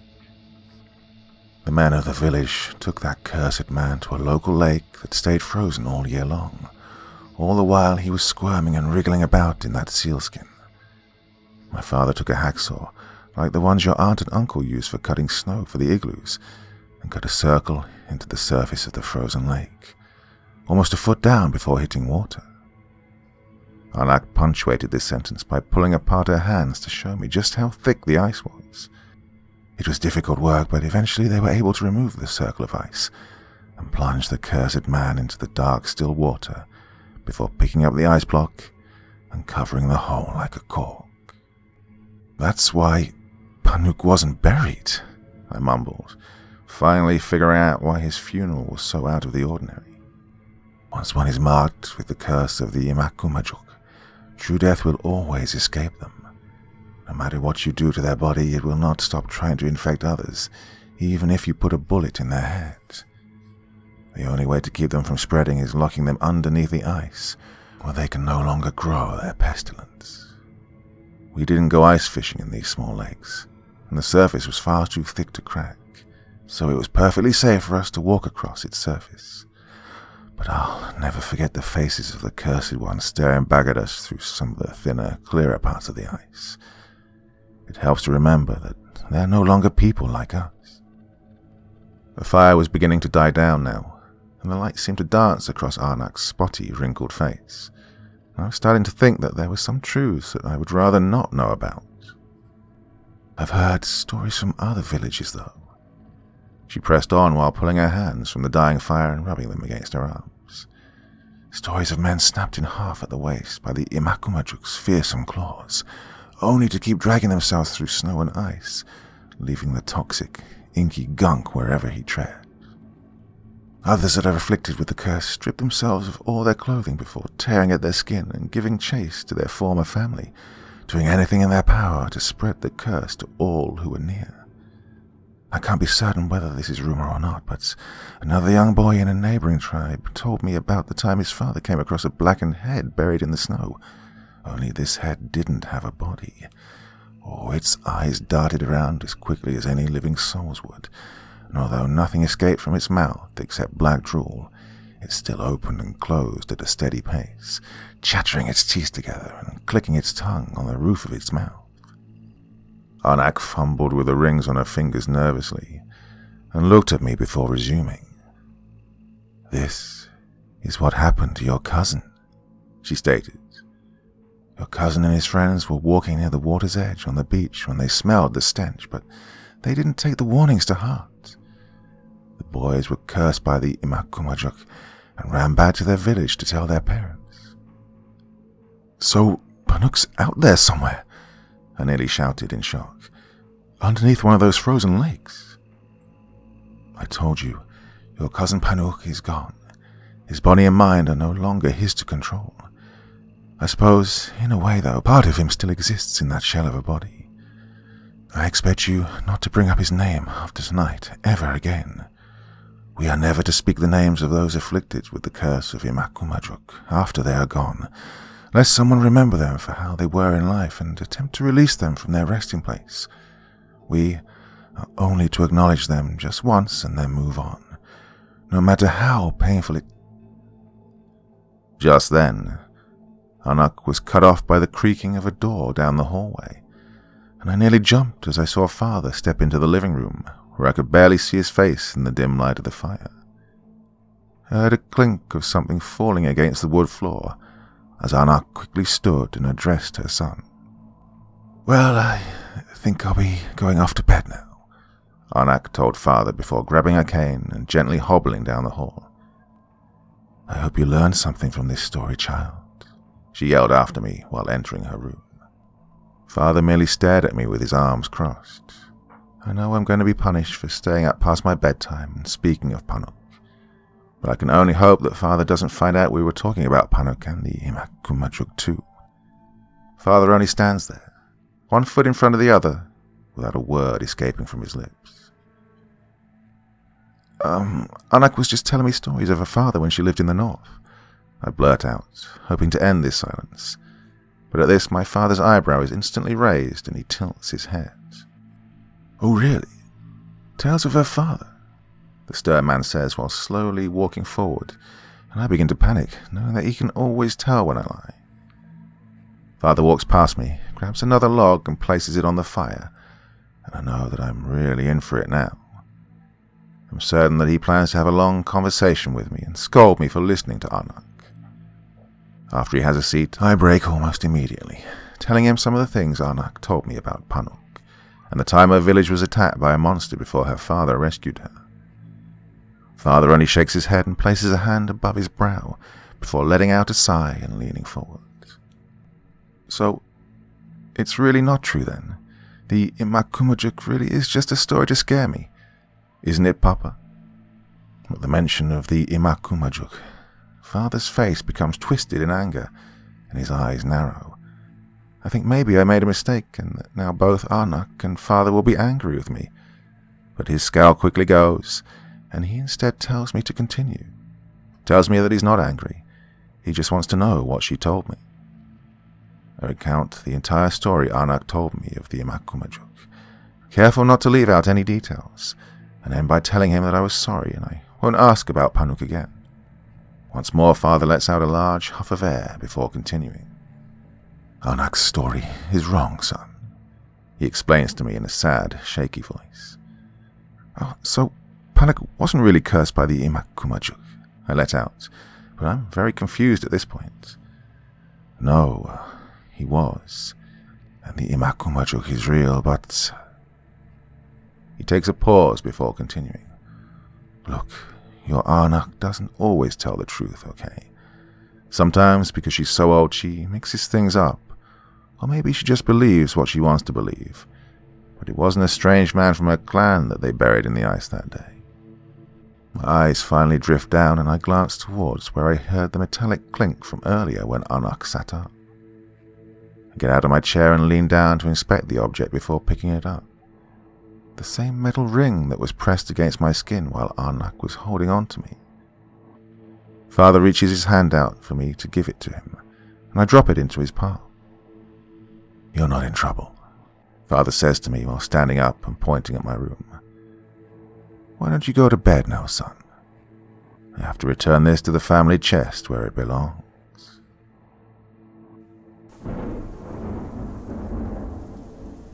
Howls at dawn. Aramba woke Dawn from her evening nap. She jumped from her bed to see everything in her room sway. As she hurried out of her bedroom, her brothers bolted past her. They went to the kitchen and all was still shaking. She grabbed her little brother, Thomas, and they hid under the kitchen table. A few plates fell and shattered overhead, and then the rattle stopped. She checked on Mary, the baby of the family, and saw she had a slight bruise from where a book had fallen and hit her, but nothing too serious. Mary wailed, and Dawn picked her up from her crib and bounced her on her hip. Her hands trembled as she slowly opened the door. A water main had cracked and was pouring into the street where the road had completely buckled. It had looked as though the hand of God had come down and folded the street in half. The earthquake had spared the trailer where her family lived from the damage. Inside there were a few broken dishes and picture frames, but nothing too great. It had crumpled the houses on the neighboring street to the ground, and giant cracks were in the road. "Tom, I need you to watch Mary. I'm going to go over to the shop and make sure Mum and Dad are safe." "It's too dangerous for you to travel alone," he said. "I need to know that they're okay," she said while handing off the toddler to her 10-year-old brother. "I'll be back as soon as I can." And with that, she snatched some sandwiches her mum had made for lunch from the refrigerator and laid them in a basket. She gripped a large nickel-plated flashlight, put on a heavy red coat, and dashed out the door. The air was icy and the ground still had a healthy amount of snow, but it was thawing in the March air. It was already dark at 6 p.m., but that's how Alaska was. It was where Dawn lived, and she would not have traded it for anything, well, except for today. All the beauty had folded in half. Trees jutted out of the road and rubble lay everywhere. She turned on her flashlight to better see in the dark and rushed towards downtown Anchorage to the repair shop her parents ran. Stopping to catch her breath, her flashlight caught glowing eyes. A giant brindle wolf jumped out in front of her, knocking the basket out of her hands. The wolf went over to the sandwiches and devoured them. When Dawn ran to reach for a basket, the wolf snapped at her and continued eating. There was a gunshot overhead, and the wolf ran off in the other direction. Another shot fired. "Please, stop. It was probably just hungry," screamed Dawn. "Oh, the wolf looked like it was attacking you," said a man's voice in a slow drawl. "No, it just wanted my sandwiches. So much for lunch," sighed Dawn as she picked up the basket. "Sir, I have to go downtown. I have to make sure my parents are okay." "Why are you going alone?" he asked. "Well, my folks run a repair shop downtown. My brother's at home with my baby sister. We're all right, but looks like the phone lines are down." "Well, all correct, but why don't I go with you? The earthquakes made the roads dangerous, and up here you're not on top of the food chain," he replied, nodding in the wolf's direction. Dawn nodded as she picked up her basket. She saw that the man was skinny with an enormous hat and thick glasses. They both walked over the craggy streets together. "My name's Hanson, Robert Hanson," he said, holding out his hand.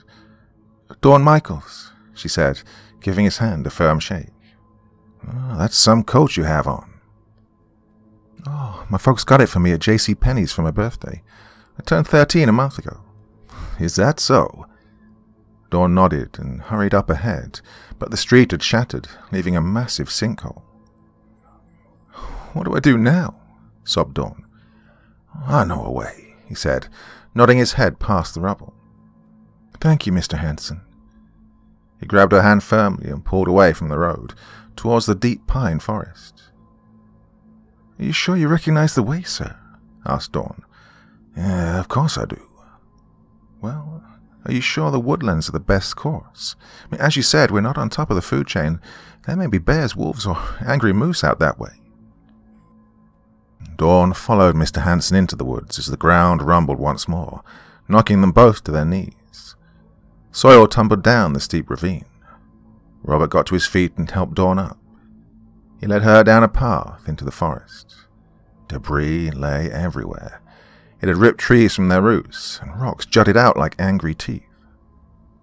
"Sir, I don't think it's wise to go this way," said Dawn.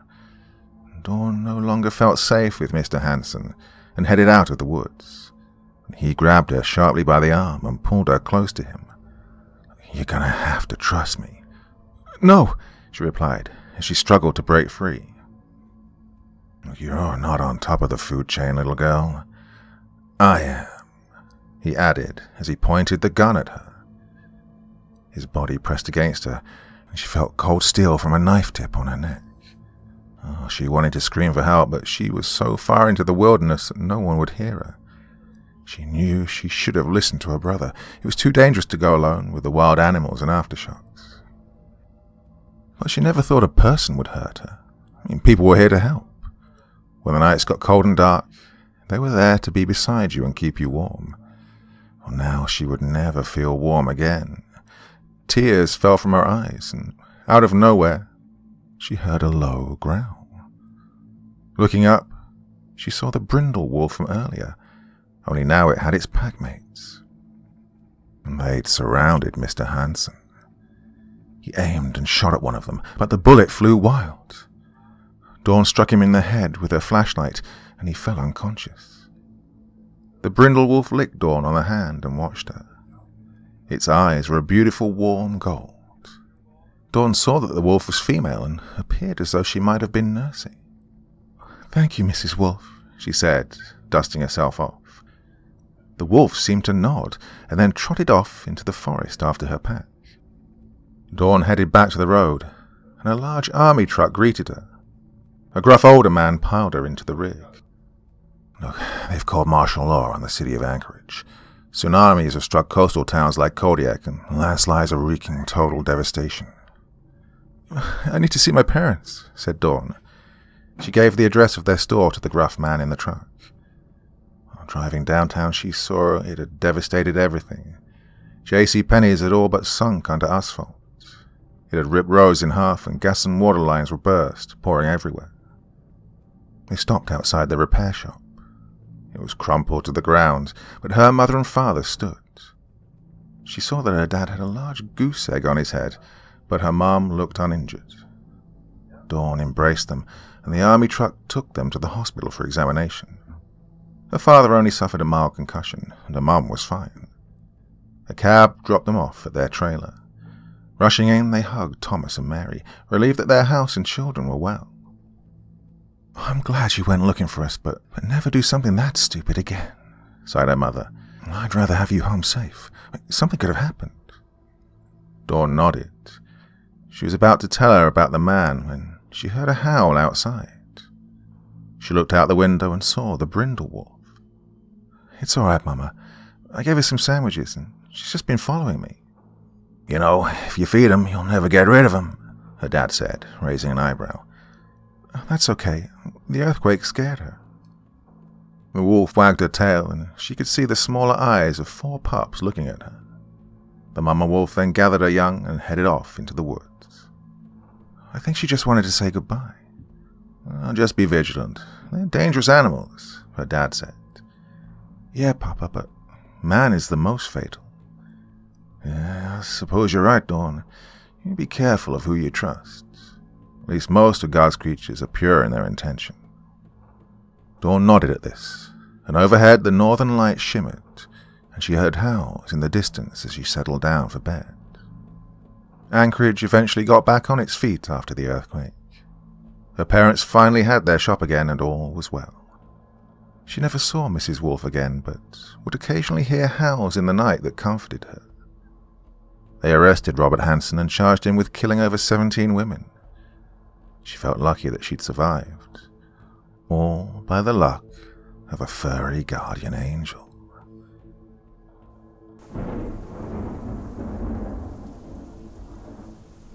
"Christ," I muttered to myself as the first flakes of snow started to fall. They gathered in fuzzy clumps over the windshield before my wipers cleared them away. I'd been waiting for 20 minutes now in my sister's driveway. Had I chosen to wait inside with her, I'd have been dead by now from her 2 grey cats. Cute little devils, but murder to my sinuses. Puffy eyes and a clogged up throat. Yeah, that's just what I needed. Every Christmas our family made the annual trip to my grandparents' cabin tucked away in the woods of Hope, Alaska, and I'd hoped to beat the heavy snowfall that was forecasted. Since my sister's license was suspended from a DUI, here I was, a hostage to time, with my finger tapping anxiously on the steering wheel. When my mother had asked me to be the one to grab my sister, I'd honestly dreaded it from the start. It wasn't that we hated one another, we just weren't as close anymore. After decades of constant arguments and bitter disagreements, our relationship was distant and fizzled. Yes, we were siblings, but it felt more accurate to call us the residue of what siblings once were. Finally, like the gates of Valhalla, her front door opened and out she came. Her hair was forest green. The last time I'd seen her, it had been white. The time before that, it was violet. "Got everything?" I asked as she clambered her way into the passenger seat. She responded as she adjusted her glasses and stuffed a few bags in the back seat. And just like that, we were off. Hope was about a 30-minute drive, and it didn't take long for the awkward silence to inflate between us.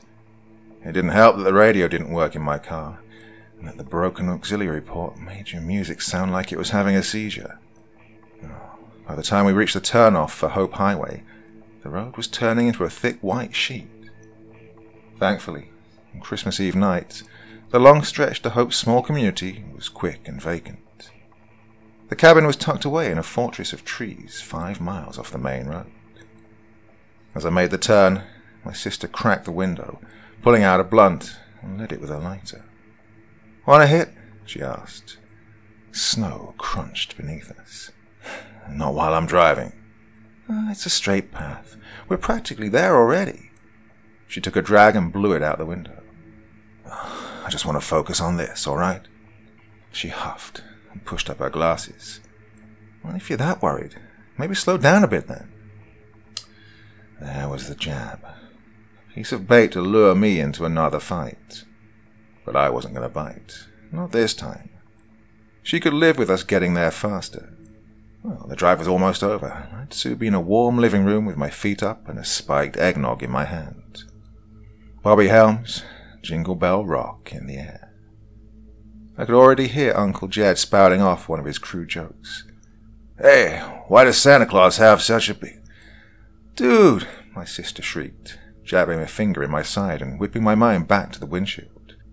The car had just finished winding around the thick trail. The large body of a reindeer stood in our path. Eyes wide open and blank. It didn't move as the high beams found it. Snapped into a panic, I twisted the wheels in a desperate swerve. The car veered greasily to the side in a fine spray of slosh. The reindeer, also known as a caribou, remained still, even as the bumper soared inches from its nose. We came to a crunching halt off the main path. "Jeez," I sighed, blessed with relief. "Did we hit it?" "No," my sister said, leaning out the window while exhaling another plume of smoke. I wound the steering wheel back around and pressed on the gas. The wheel shrilled in place, kicking up globs of sleet, but not moving an inch. "Oh, perfect," I moaned, and unfolded myself from the seat to check it out. The 2 front tires were caked in black slush and practically swallowed in a mound of snow. I kicked at it, trying to clear off the icy debris from the treads and beneath the wheel well. When that tired me out, I resorted to scraping it off with my fingers. "Screw off, Prancer," I heard my sister call toward the dark silhouette of the reindeer, its antlers like gnarled fingers reaching for the treetops. Then she made a sort of startled yip, followed by a, "What the fuck?" I looked up from the scrim of snow. The reindeer was now standing tall on both of its hind legs. It looked strange, like a silly caricature you'd see in a kid's book. But out there in the silence of the woods, it was a creepy image. The way its vague shape stood on just 2 legs held an almost human-like balance. For whatever reason, I realized then, it didn't have a tail. Its muscular neck craned to the side and let out an ululating scream, a miserable squeal of metal grinding against metal. My legs were ice sculptures, cementing me to the spot as the shriek quieted to a succession of wet grunts. The reindeer dropped down to its original posture and stomped heavily. Puffs of white vapor and strings of snot vented from its nostrils. Oh, I was no hunter, but it didn't take a lot to tell me when a pissed-off animal was about to charge. I leapt for the driver's seat, pulled the door open, and slammed it shut just as the muffled thud of hooves reached me.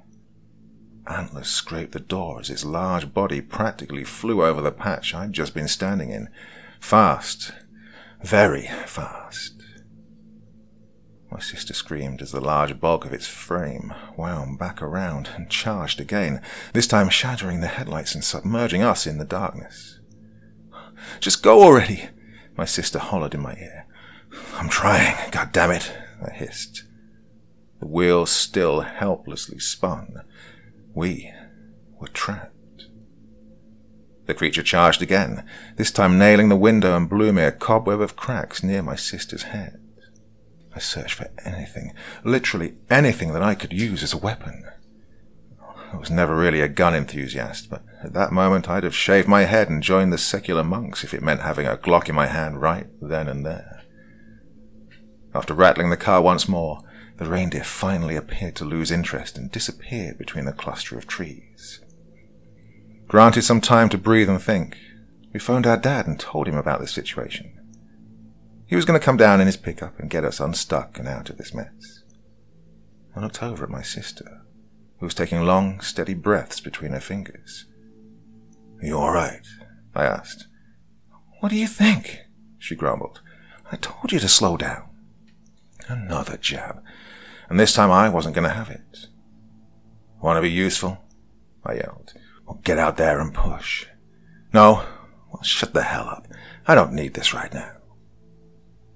She said nothing else, and neither did I, returning once again to the pocket of silence that our relationship had succumbed to. The sooner Dad's headlights peeked in the distance, the better. Suddenly, she rolled the window down. "What are you doing?" I asked. "Shh," she pursed her lips. "Just listen." Humoring her, I waited, and sure enough, the sound reached me too. The quiet voice of a little girl coming from outside. "Somebody," it whimpered. "I'm lost. Please help me. I'm lost." My sister unlocked the door and motioned to open it. I grabbed her wrist. "What are you doing?" she snapped. "There's someone out there." "Just wait a second. It's weird, isn't it?" The voice continued to whine, choking between sobs and pleading for someone, anyone, to help her. I didn't like the way it sounded. The same lasting drawl between words, the same weeping sounds, like someone was hitting repeat on a speaker. Something wasn't right, and my instincts were hoisting red flags left and right. And then my sister looked at me, and her expression warped into shock. She flung back, pinning both her shoulders against the interior. Things that sounded like words bubbled up, but didn't quite make it out of her throat. I turned and saw what was looking at me. It had the face of a man, surrounded by the mottled fur of a caribou's body. The skin was a mummified brown color, wound tightly around its long skull like old, crinkled leather. Snowflakes landed against its wide, expressionless eyes and melted into the dark membrane of its pupils. It circled the car, bobbing its antlers and fogging up the windows as it peered inside. My heart shook the walls of my throat. I locked eyes with my sister, unable to say anything behind the sheer disbelief. I should have grabbed my phone, snapped a photo, recorded a video, anything, but my thoughts were jangled. It then let out that same horrible scream, but I didn't see its tight, contorted lips open. The sound was coming from its neck. Small, fleshy orifices, flapping open like mouths, were converted the high-pitched shrill into the mimic cry of a little girl. "Help me! I'm lost! Help me!" Headlights glazed the area. My father's pickup came into view, paving its way down the path. The reindeer, or whatever the hell it was, ran off, vanishing once again into the snow-covered thicket. Nobody believed us. Why would they? If anybody had told me that story, I would have assumed they were hopped up on some crazy psychedelic. But the reality of what I saw was cold, and it's something I still, to this day, can't fully swallow. Instead of sleeping that night, my sister and I did some research that led us to the myth of skinwalkers. Beings of some sort able to mimic voices and disguise themselves as animals to lure people into the woods. After reading other accounts, there wasn't a doubt in my mind what we had witnessed out there. Every so often that night, I'd stare out the window and eye the yard, wondering if I'd see that leathery face watching from the tree line. Neither I nor my sister ever made that trip again, much to the frustration of my family. But there was a silver lining. She and I have never been closer.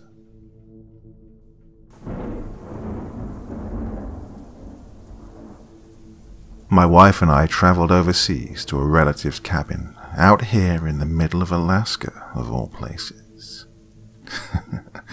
Reconciliation, she called it. A cheating whore, I would often reply.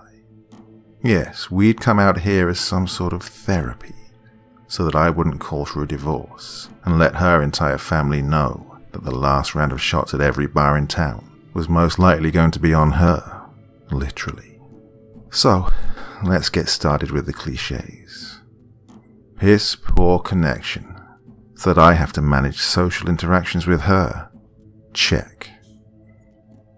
Absolutely no way of contacting anyone for help, thus making it easier for me to cause some sort of fatal incident if I do get even more sick of her.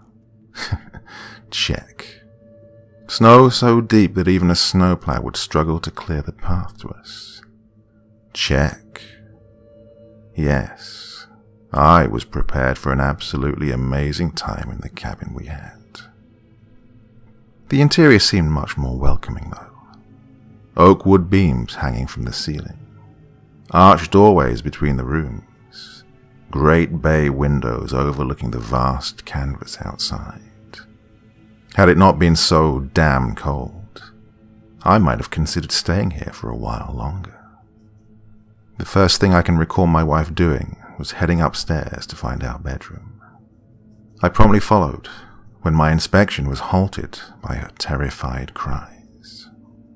I paced up the stairs quickly, suddenly finding myself in a corridor surrounded by closed doors on all sides. "Honey?" I called out, questioning the worry I felt. "In here! Hurry!" I heard her call before seeing a beckoning hand reach out from one of the doors that had actually been slightly ajar.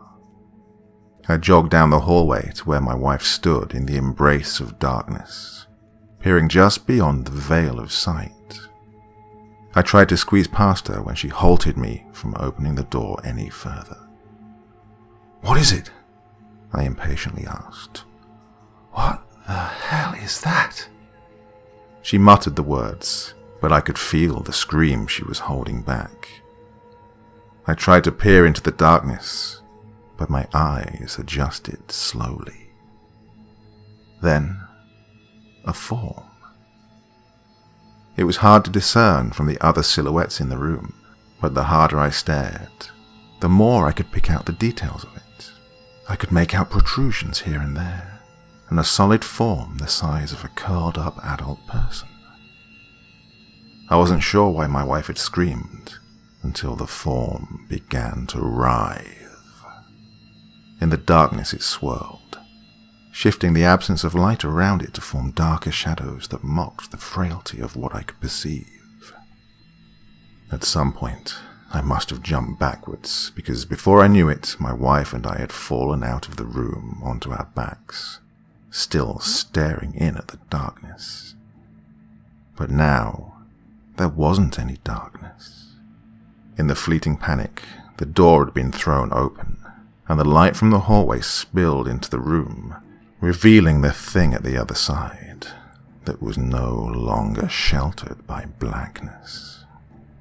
Shifting, ashen flesh pulsated with purple veins. The form writhed uncontrollably now, and I could see something squirming within the grey skin. The protrusions appeared to be animal legs, like those of a deer.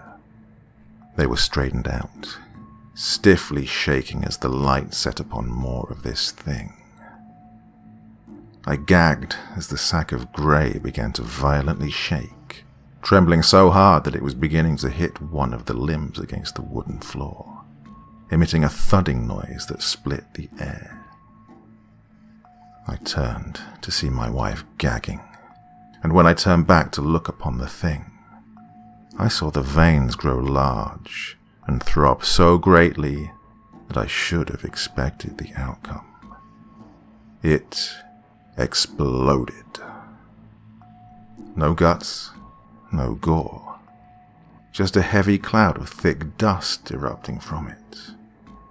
I coughed as the dust cloud spread to us, dissipating as it met with the hallway light. I quickly rubbed my eyes free of whatever had gotten on my face, and looked to see the flesh thing deflated against the back wall. The legs wilted, and though I'd sworn to myself something had been inside, It had deflated entirely into a near puddle of something soot-like. "What just happened?" My wife screamed from beside me, coughing as she lifted herself from the ground. I gazed up at her in confusion, watching her wipe away some of the grey that had settled on her face. "How the hell am I supposed to know?" I replied, slapping my hands down and standing myself up beside her. She began to sputter, holding her hand over her mouth, only yielded more of the dust substance let out by the thing in the dark room. "Go get yourself into bed. I'll fix us up something to drink," I said with a growing resentment. Here I was, supposed to be having some sort of therapy session, and I was already catering to her like usual. But as much anger as I felt, I had a strange fear in me that whatever the hell was in that room was not right. Beside the boiling kettle, I held my phone up high for some semblance of signal. As that desired bar appeared on my phone, I reached up with my other hand to type in a description of what I'd seen. Nothing. No results relating to what I'd seen, but plenty of those horrid cyst-popping videos that somehow get around. As the kettle stopped boiling, I leaned over it to pour the water into the mugs on the side. But as I did, I felt something rise up in my throat and coughed violently. Sticky patches of grey splattered across the counter, some landing in the boiling water I'd accidentally spilled, and shriveling up into tiny black clumps. "Jeez, what the fuck?" I whispered to myself, before being interrupted by the louder coughing of my wife. It sounded as though she was trying to throw up her lungs, and when she finally stopped, I could just barely hear the frail whimpers of agony she was managing. I looked once again to the boiling water on the side that had burned away the grey stuff, and poured water into the mugs without mixing the tea, before running with them upstairs. "Here, drink this," I shouted at her, rushing to her side and sitting her up. She glanced cautiously at the steam rising from the mug, but she had quickly become pale, and I saw no room for hesitation before I forced the water to her lips. She screamed, but she managed to gulp it down, coughing up some blood as the empty cup fell beside her. I held her as the tears rolled, and a charcoal sludge leaked from her lips. She tried to reach out for me, but I had already begun rushing back downstairs to get some cold water.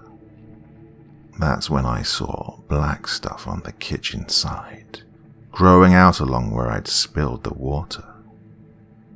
It was throbbing like the grey thing, only it was much faster, and let out a putrid stench as I neared it.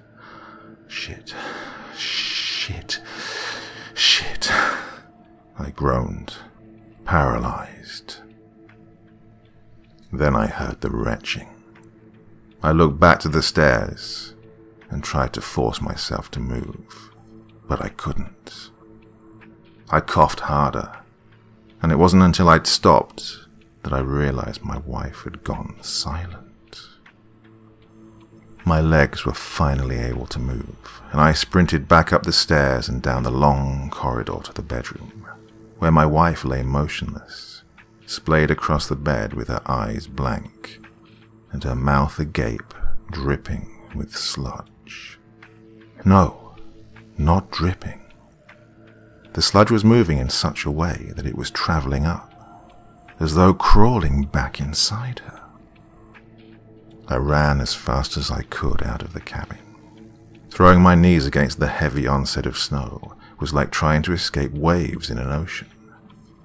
As I neared the car we had driven up in, my feet became numb and I fell into the snow.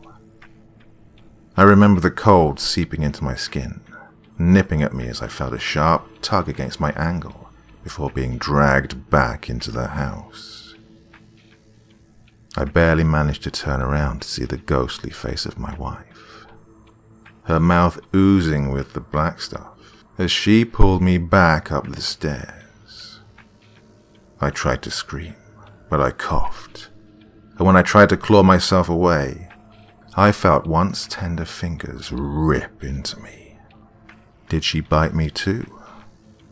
I struggled against the pain too much to know, but when I finally felt free, I tried to climb back to my feet, but they wouldn't move. I peered down to see my wife, molding us together into some sort of cocoon. I was granted the freedom of my arms, and up here there's reception, so I can tell anyone out there, do not come to this cabin. I'm not sure how long I'll have left after this post. I can feel my legs liquefying in the cocoon. I can feel the thing growing inside of me, though not as quickly as it did her.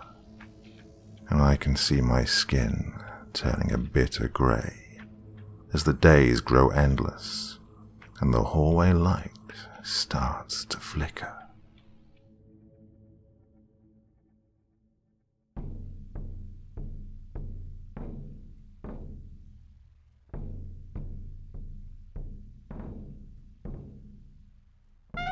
Well, I hope you enjoyed those 9 tales of terror, all set in the state of Alaska this evening.